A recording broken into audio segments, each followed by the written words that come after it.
તો ભાગીને લગ્ન કરવા મુદ્દે પાટીદાર સમાજનું સંગઠન મેદાનમાં આવ્યું છે। સૌરાષ્ટ્ર લેવા પટેલ સમાજ દ્વારા સીએમ અને ડેપ્યુટી સીએમને રજૂઆત કરવામાં આવી। પૂર્વ મંત્રી વલ્લભભાઈ કાકડિયાએ પણ સીએમને રજૂઆત કરી છે।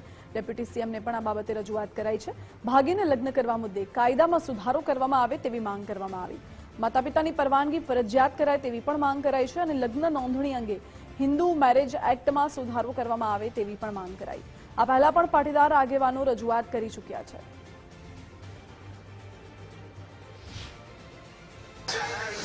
रजूआत तो गई मुख्यमंत्री ने करी थी, आज हर्षमंत्री ने करी थी कि जे माँ बापो गामड़ा में रहता हो दीकरीओ ने शहर में भणवा मोकले, शहर में अमदावाद में आता है, सूरत आता हो ज्यादा कॉलेज में एडमिशन मिले त्या मोकलता हो।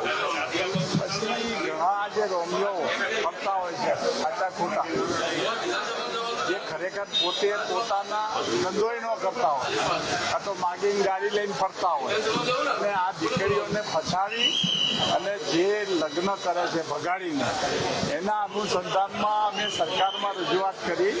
ગઈકાલે મુખ્યમંત્રી ભૂપેન્દ્રભાઈને કરી છે અને આજે ગૃહમંત્રી સાહેબને અને ડેપ્યુટી સીએમને પણ રજૂઆત કરી।